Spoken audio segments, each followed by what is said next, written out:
some of us are actually enjoying self-dislike.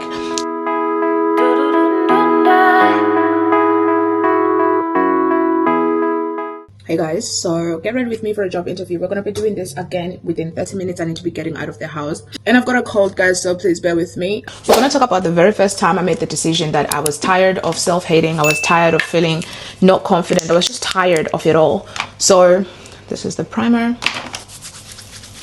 I just woke up one day very exhausted, very exhausted of going to school and just hating how I look, hating my outfit, hating my uniform, hating myself, hating everything. Hated it. Every night after school, I would come back home, and obviously I wouldn't want my mom to see me crying. I was so used to having to need to be so strong, because back home, we were raised in a way that we had to be strong. We had to be, you can't come home crying about some kid that hit you or something like that, or what somebody said. You had to be strong. If somebody says anything mean to you, you deal with it straight away. So like in here, I was just so happy to be in the UK so bad that I wasn't going to let anything come between me and living in the UK.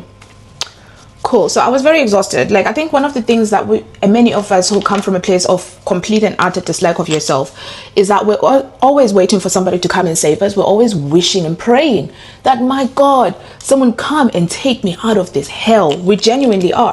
And I think the hard truth about that is nobody is coming to save you. Nobody is going to be your shining armor. Nobody is coming to rescue you from the shackles of self-hate. It's all on you, baby. It's literally all on you. So for me, like, I was being held down by the idea that in the UK, I just didn't seem to be able to be liked by anyone. I was bullied by both black people and white people. And in my opinion, and when I came into that school, or when I came here, the moment I saw a black person, I just gravitated towards them, because I was like, hey, my people. Like, I come from South Africa, where in my school that I went to, there was somebody from all over the world. Like, literally, we had a Chinese girl in our class. Like, that's how all over the world we were. And I was so used to that unity. I was so used to, like, when you're a new girl, everyone is wanting to be your friend. No one is like, ew, who is she? But here, it was, ew, who is she? So on this particular day, I remember it was raining. I think it was around March-ish. No. Yeah, I don't remember exactly, but it was very much raining outside. And I remember I came back from school just beat down and just like, I'm so tired of this. And I remember mom used to work night shifts at that time. Mom was about to go to work, and we usually watched Neighbors and Home and Away before mom went to work, and then mom would go to work, and then it would be just me and my brothers. I remember we watched a film. I'm gonna put it on screen. It had Eddie Redmayne in it, and it was about this this trans person who had lived their life not trans, and they'd even found a girlfriend, and they were about to get married. And then once they were married, the woman was a fashion designer. I'm gonna put the name on here anyway. So my brothers and I watched that film. We loved watching films every time mom went to work, just to, like, I don't know, we just loved watching films. We watched that film with my brothers, and there was something that resonated deeply with me in that film. In the end of the film, she has finally received her gender assignment surgery. She is as elated as it can be. For once in her life, she is finally herself. Oh my God, that film, I need to watch it again. I haven't watched it in a long time. When I say I resonated with her so much, that desire, that that you're supposed to be confident, that yourself. I've been a confident child before. Like, I've always been a confident child, but I just didn't understand, how did I come to this country and suddenly hate the sight of my being? Like, what's going on? So, like, after that film finished, I was so distraught, because I had related to that woman so much, like the trans lady so much, and I was just like, oh my God. And then she died, obviously, and I was like, how does that make sense? Why would that happen to her? She's finally herself. She's finally happy. She's finally in the body she wants to be. Do you understand? Like, oh my God, why am I getting passionate about this? And I was very upset. Like, I was very, very distraught. And so, like, I was crying, and then that was the beginning of, I don't want to hate myself for all my life. I don't want to wait for too long, and then one day I'm ready, and then I die, and then one day I'm finally confident, and then I die, or something happens. And so I was like, I don't want to finally reach this stage of self-love and then I die. Like, that film just resonated with me in such a deep way. that I really felt like I was the lady, I was her. And she had hated herself, hated her being, and she was finally happy. And so like for me, it was just like the beginning. That was the number one day where I was like, this ends here, you know. But I also didn't know, what do I do? Where do I go with this?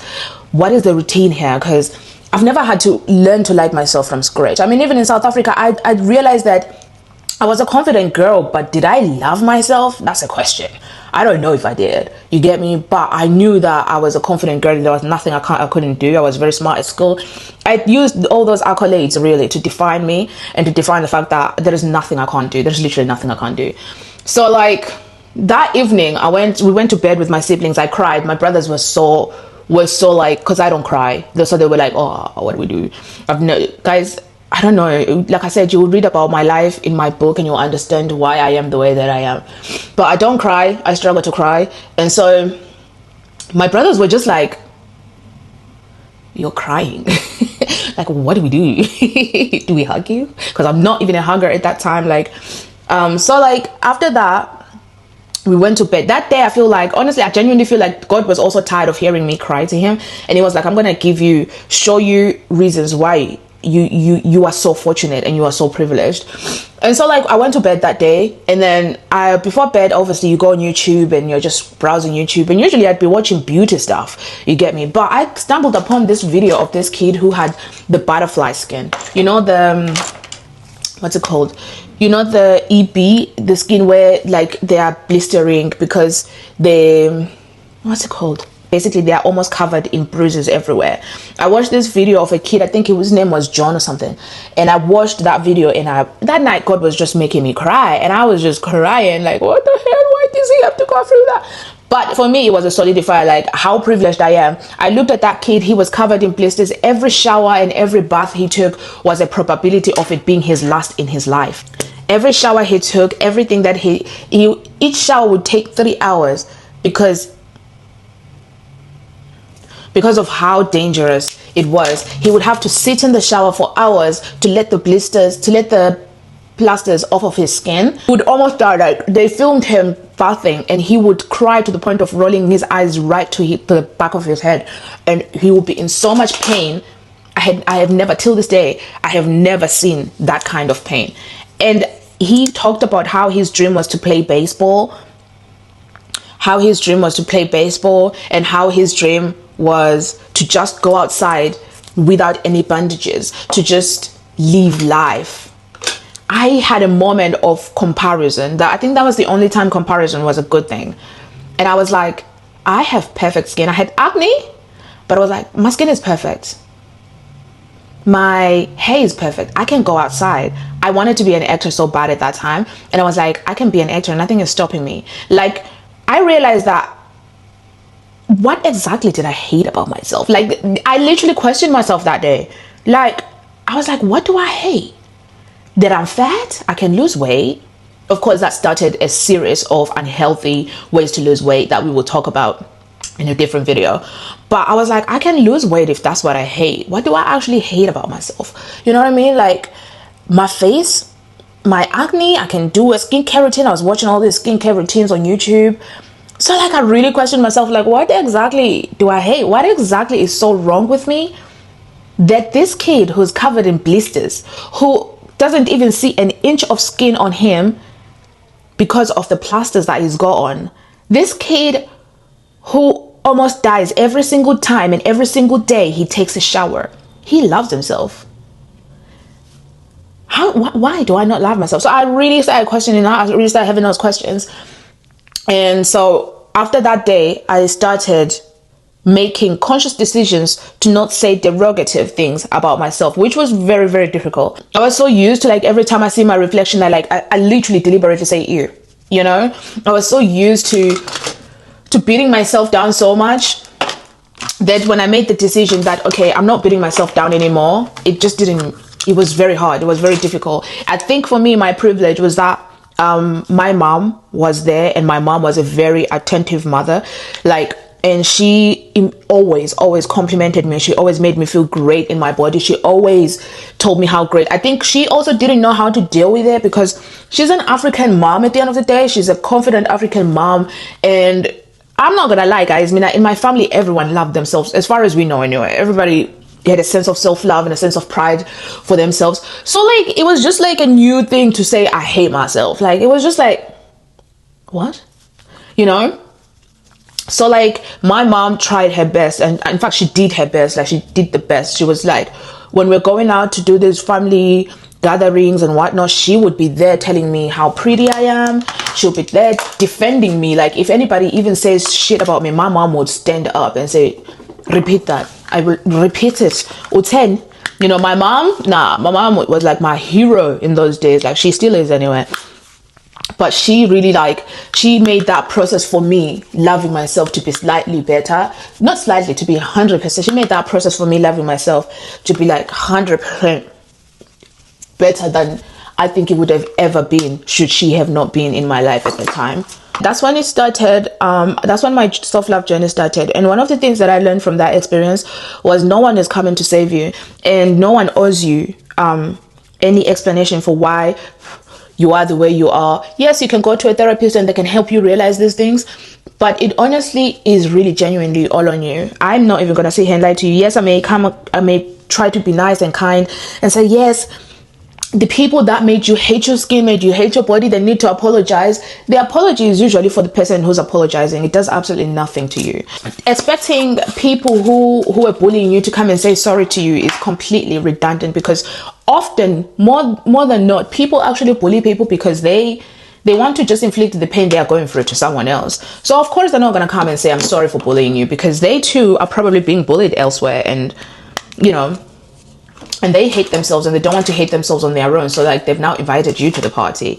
You get me? Like, I also learned that your family, they can be there for you, but no matter how much they are there for you, they can't hold your hand through everything in life. And most of all, I wanted to be an actor at that time. And it became very apparent to me that the only way that I was going to actually succeed in the career that I wanted to be, I needed to be confident. Yes, that was the start of it. And I'm not saying that after having that day that I changed my mind and said, oh my God, and said, I can't hate myself anymore. Is this even working? Like, even after that day, me personally, the decision was made for me. Like, I had to be confident. I needed to be confident. Everything that I wanted in my life, the wealth that I wanted to accumulate, I knew I would have to do auditions for me to be an actor. I knew that I would have to be able to go in rooms and advocate for myself and do scripts. I was reading a lot. I wanted to be on film so bad, you know, and I knew that I needed to be confident. Maybe not love yourself, because I think there's a difference between being confident and loving yourself, to be honest. You can be confident and still hate the living shit out of you.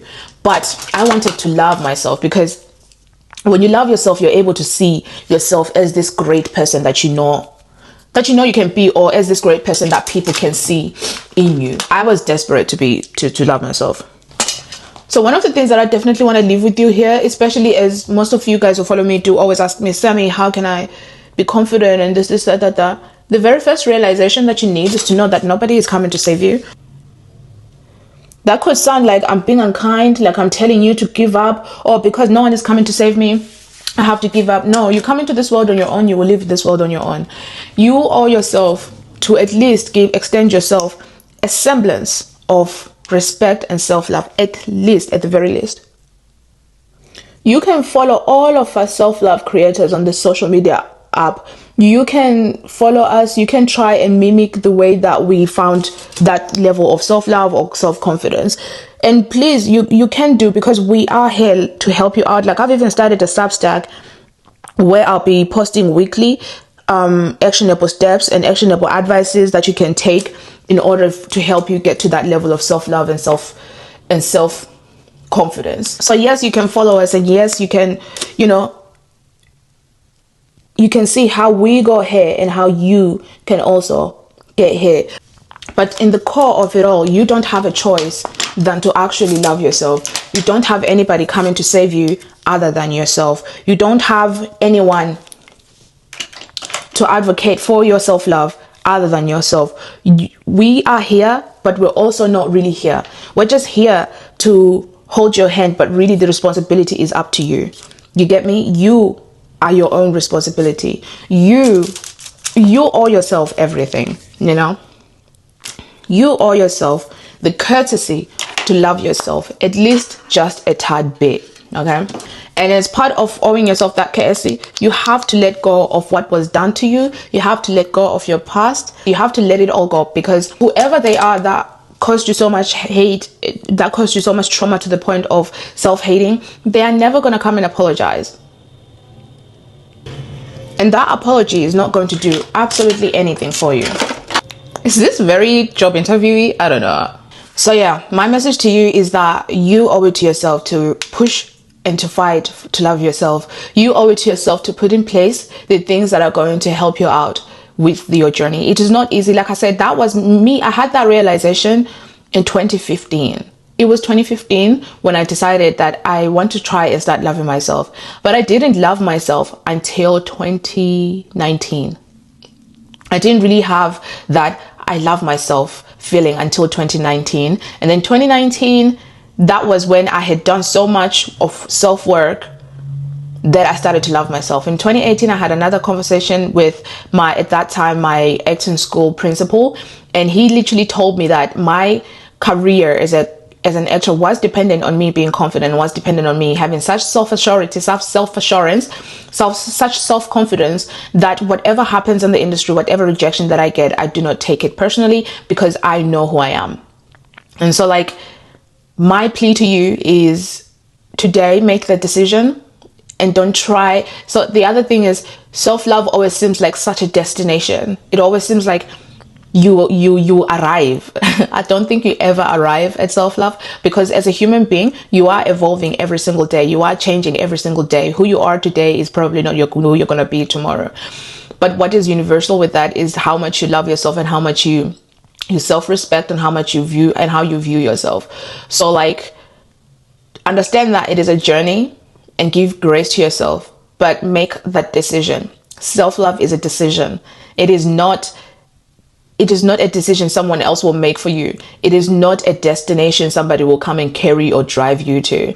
If there is one thing that is completely and utterly self-dependent, it is you. Because even if you may say, oh, my environment, the people that I see, the people around me, you can get rid of those people. You can leave those people. You can leave those situations. If it's hard to leave, you can look at it from a standpoint of, what can I do to remove myself from the situation? An example for me, I can't really say a lot about it, but an example from me was when my environment was so debilitating, so dark and so scary and so painful to be in.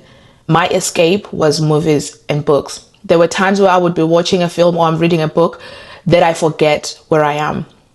And for a second, I'm happy. So it's not even about like such a huge escape. It's about creating those little escapes until you can afford to do your big escape. Don't expect an apology from the people that made you hate yourself. Don't expect an apology or a statement or a justification for why they did the things to you that led to you disliking yourself. There is no amount of apologies or no amount of justifications that are going to help you from this. And to be honest, my last thing is, you don't want to hear this, but in many cases, some of us are actually enjoying self-dislike. Some of us, and when I say enjoy it, I mean it. We enjoy it. And that's because self-dislike or self-hate or lack of confidence allows you to use everything that's happening to you as an excuse as to why you can't be a better person. You have to understand, being a better person ask a lot of you, and it literally takes a mirror and puts it in front of you, and it's not a mirror that's going to lie to you. So like, some of us enjoy saying, oh, I was bullied at school, as if that is a justification for you to be a moron, you know? But yeah, thank you for watching this. I hope you got something out of it. I feel like I was rambling. I always feel like I'm rambling when I'm doing these videos, but yeah, that was the first time that I made the decision that I want to love myself. That was the first time that I made the decision that I'm not going to do this. And it took years, and I'm still going through many, many more bouts of self-doubt and whatnot, but I would happily admit that I love myself, and it's such a joy that I wish for everyone and that I want for everyone. Hence why I'm here, and hence why I have started my Substack, which you can subscribe to, and you can get 10% discount below. Girl, it's not even the price of bread. But I love you so much, and thank you so much for watching this video till this far. And this is the look that we did. I don't know if it's job interview friendly, but